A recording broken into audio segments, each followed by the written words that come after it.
Hello viewers, எல்லாருக்கும் வணக்கம். இன்றைக்கி வந்து நம்ம ஏஐயுஐடி மீடியா அப்படின்னு சொல்லிட்டு ஒரு லாங் டேர்ம் ஏர்னிங் ஆப் பற்றி பார்க்க போகிறோம். இந்த ஆப் பார்த்திங்க அப்படின்னா இப்போ ஒரு 2 months ரன் ஆகிட்டுருக்கு. இதில் இப்போ வந்து ரீசெண்டாக ஆஃபர்ஸ் வந்து லான்ச் பண்ணியிருக்காங்க. ஸோ அந்த ஆஃபர்ஸ் வந்து நீங்கள் யூஸ் பண்ணலாமா, இதுக்கப்புறம் ஆப் வந்து எவ்வளோ நாள் ரன் ஆகும் அப்படின்ற ஆப்போட தற்போதைய நிலை என்ன அப்படின்றது தான் பார்க்க போகிறோம். ஸோ இதில் ப்ராடக்ட் பார்த்திங்கன்னா இந்த டாஸ்க் ஏரியாவில் இருக்கும்.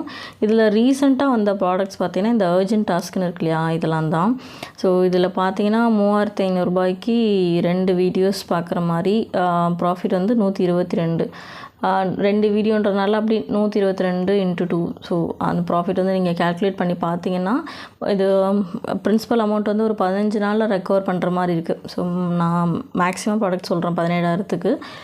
அது வந்து 15 நாளில் ரெக்கவர் பண்ணுற மாதிரி இருக்குது. ஸோ இந்த ஆப் பார்த்தீங்கன்னா நீங்கள் ஆரம்பத்திலே ஜாயின் பண்ணியிருந்தீங்கன்னா உங்களுக்கு வந்து நல்ல ப்ராஃபிட். ஸோ நான்லாம் வந்து ஆப்பு லான்ச் ஆகும்போதே எடுத்துட்டேன். ஸோ எனக்கும் சரி டீமுக்கும் மேக்ஸிமம் எல்லாருக்குமே ப்ராஃபிட். அந்த லாஸ்ட் டைமில் பார்த்தீங்கன்னா இந்த நியூ கமர் டாஸ்க்னு இருக்கு இல்லையா, இதில் மினிமம் ப்ராடக்ட் 600 சொல்லிட்டு ஒன்று லான்ச் பண்ணாங்க. இது வந்து 2 நாள் தான் 900 rupees ஆகுது ப்ராஃபிட் இருக்கும் அப்படின்னு சொல்லிட்டு இது லான்ச் பண்ணாங்க. இதில் பார்த்தீங்கன்னா இதில் ஜாயின் பண்ணவங்களுக்கு மட்டும்தான் கொஞ்சம் ஒரு 100-150 ரூபா லாஸ் இருக்கும். எப்படின்னா இதில் ஃபஸ்ட்டு விட்ராவல் நிறைய பேருக்கு வந்துருச்சு. செகண்ட் விட்ராவல் கொடுக்கும்போது ஆக்டிவ் ப்ராடக்ட் இருந்தால் தான் விட்ராவல் கொடுப்போம் அந்த மாதிரி சொல்லி ஸ்டாப் பண்ணிட்டாங்க. ஸோ அதில் சில பேர் வந்து அடுத்த ப்ராடக்ட்டு போட்டுட்டாங்க, சில பேர் இது போதுன்னு சொல்லி ஸ்டாப் பண்ணிட்டாங்க. ஸோ அந்த ஸ்டாப் பண்ணவங்களுக்கு பார்த்தா கொஞ்சம் லாஸ் இருக்கிற மாதிரி இருக்கும். சரி, ஓகேவா. இப்போ இதில் மற்ற ப்ராடக்ட்ஸ் எல்லாம் பார்த்தீங்கன்னா ஓகே தான். பட் இந்த ரீசன்ட் ப்ராடக்ட் பார்த்தீங்கன்னா 15 நாளில் இருக்குது. ஸோ ஆல்ரெடி இன்வெஸ்ட் பண்ணவங்க பயப்பட வேண்டாம். ஆப் வந்து உடனேலாம் க்ளோஸ் ஆகாது. கண்டிப்பாக இந்த மந்த் கம்ப்ளீட் பண்ணிடுவாங்க, சரியா.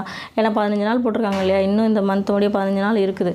இது மந்த் எண்டில் என்ன ஆஃபர் போடுறாங்கன்றதை பொறுத்து தான். மந்த் எண்டில் வந்து ரொம்ப நெருக்கி ஆஃபர் போட்டாங்கன்னா கண்டிப்பாக அந்த ஆப் வந்து க்ளோஸ் பண்ணிடுவாங்க. மந்த் எண்டில் க்ளோஸ் பண்ணலாம்.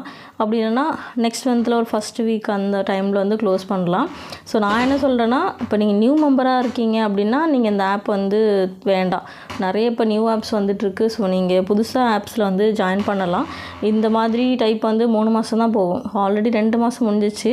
இந்த மாதமே பாதி நாள் போயிடுச்சு. ஸோ இன்னும் கொஞ்சம் நாளில் ஆப் வந்து க்ளோஸ் ஆகிறதுக்கு நிறைய சான்ஸ் இருக்குது. இப்போ நீங்கள் ஜாயின் பண்ணால் போட்ட அமௌண்ட்டை வேணால் எடுக்கலாமே தவிர பெருசாக வந்து ப்ராஃபிட் பார்க்க முடியாது. ஸோ இந்த ஆப் நம்ம யூஸ் பண்ணுறதே ஏதாவது ப்ராஃபிட்டுக்காக தான் நம்ம யூஸ் பண்ணுறோம். ஸோ அதில் ப்ராஃபிட் பெருசாக வராதுங்கிறப்போ நான் வந்து இந்த ஆப் வந்து சஜஸ்ட் பண்ண மாட்டேன். ஸோ டிஸ்கிரிப்ஷனில் என்னோடய வாட்ஸ்அப் குரூப்போட லிங்க் இருக்கும். விருப்பம் இருக்கிறவங்க ஜாயின் பண்ணிக்கோங்க. ரீசெண்டாக நிறைய நியூ ஆப்ஸ் வந்திருக்கு. ஸோ நீங்கள் நியூ ஆப்ஸ் எதுலையாவது இன்ட்ரெஸ்டட் இல்லை இந்த மாதிரி ஆப்ஸில் வந்து புதுசாக நீங்கள் இன்வெஸ்ட் பண்ண ரெடியாக இருக்கீங்க அப்படின்னா குரூப்பில் ஜாயின் பண்ணிக்கோங்க. நான் யூஸ் பண்ணுற ஆப்ஸோட டீட்டெயில்ஸ் வந்து நான் குரூப்பில் போஸ்ட் பண்ணுவேன். ஸோ டீட்டெயில்ஸ் எல்லாம் பார்த்துட்டு உங்களுக்கு ஏதாவது ஒரு ஆப் ஓகே அப்படின்னு தோணுச்சு, கண்டிப்பாக இன்வெஸ்ட் பண்ணுவீங்கன்னா எனக்கு வந்து மெசேஜ் பண்ணுங்கள். நான் வந்து உங்களுக்கு லிங்க் தரேன். இல்லை நீங்கள் ஃபர்ஸ்ட் டைம் யூஸ் பண்ணுறீங்க அப்படின்னாலும் ஓகே, நான் வந்து உங்களுக்கு இந்த ஆப் வந்து எப்படி யூஸ் பண்ணணுன்றதை சொல்லிவிட்டு அதுக்கப்புறமா லிங்க் தரேன், ஓகேவா. ஸோ உங்கள் ஃப்ரெண்ட்ஸ் யாராவது இது யூஸ் பண்ணிட்டுருந்தாங்க அப்படின்னா ஆப் வந்து அப்கிரேட் பண்ண வேண்டாம்னு சொல்லிடுங்க. ஸோ தேங்க்யூ ஃபார் வாட்சிங். Take care.